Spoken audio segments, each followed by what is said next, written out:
बोलो सतगुरुदेव की जय। बंदी छोड़ कबीर साहेब की जय। समस्त भक्तों की जय। आज का विषय है कि है ना,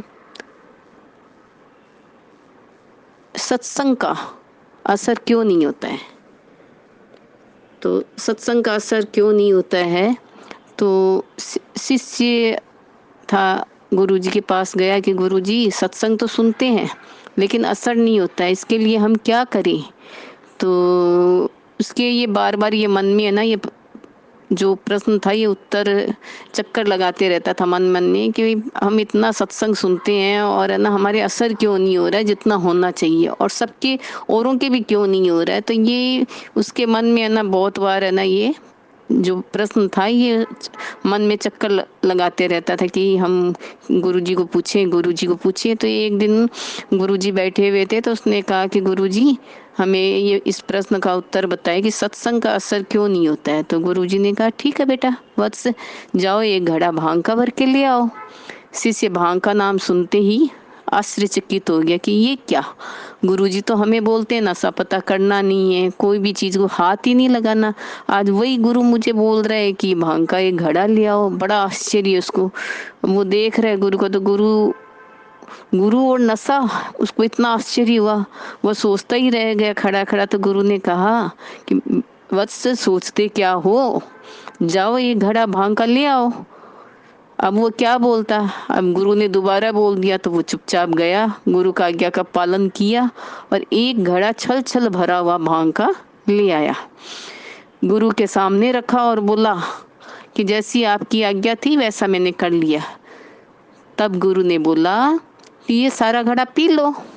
शिष्य एकदम आश्चर्यचकित कि ये क्या गुरु ने बोल दिया, गुरु जी तो बोलते हाथ ही नहीं लगाना, आज तो घड़ा भी भरा हुआ मंगा लिया और अब बोलते इसको पी भी लो। तो वो एकदम अचंभित होके देखने लग गया गुरुजी को कि क्या करूं। तब तक गुरुजी ने कहा, शिष्य एक बात का ध्यान रखना, पीना पर शीघ्र कुल्ला कर लेना, थूक देना, गले के नीचे मत उतारना। तब शिष्य ने सोचा, चलो अपने, अब मन में पहले वो सोच रहा था कि भाई इतना मैं घड़ा नशे का पी लूंगा तो पता नहीं मेरे क्या हो जाएगा, कम से कम गुरुजी ने ये बोल दिया मुंह में लो थूक दो तो मेरे होगा तो कुछ नहीं, मैं अपने होश हवास में तो रहूंगा।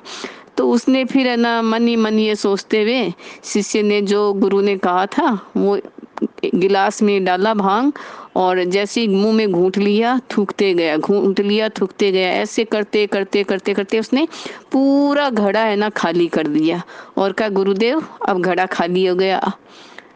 तो गुरुदेव ने कहा, तुझे नशा आया या नहीं, गुरु ने पूछा। गुरुदेव, नशा तो बिल्कुल भी नहीं आया। अरे, भांग का पूरा घड़ा खाली कर दिया फिर भी नशा नहीं आया, ये क्या हुआ। गुरुदेव, नशा तो तब आता जब भांग गले के नीचे उतरती, गले के नीचे तो एक बूंद भी नहीं गई, फिर नशा कैसे बढ़ता मुझे।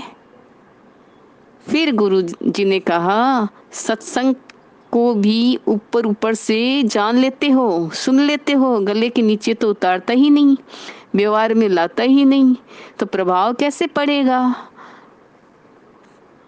तब उसके चेले के समझ में आया कि गुरुजी बात तो सही कहते हैं, सत्संग के वचन को केवल कानों से नहीं मन की गहराई से सुनना चाहिए, एक एक वचन को हृदय से उतारना चाहिए, उस पर आचरण करना ही गुरु के वचनों का सम्मान है।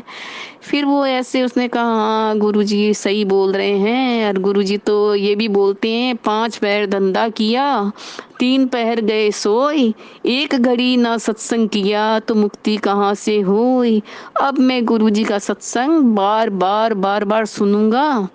और जिस तरह गुरुजी रस्सी का एग्जाम्पल देते हैं कि है ना, रस्सी भी है ना अपना दाग छोड़ देती है, तो मेरे भी है ना ये सत्संग का असर नहीं हो रहा है, तो मैं सत्संग को बार बार सुनूंगा तो मेरे जीवन में भी परिवर्तन होगा। इसीलिए हम सभी को सत्संग सुनना चाहिए और सत भक्ति करनी चाहिए। कहत कबीर सुनो भाई साधु, चैनल है नितिन साहिब जी का, उसमें आप सत्संग सुनोगे, मूल ज्ञान को आप जानोगे तो आपका मोक्ष भी मिलेगा और भक्ति भी मिलेगी, क्योंकि 52 अक्षर में मोक्ष नहीं है, 52 अक्षर के बाहर ही मोक्ष है।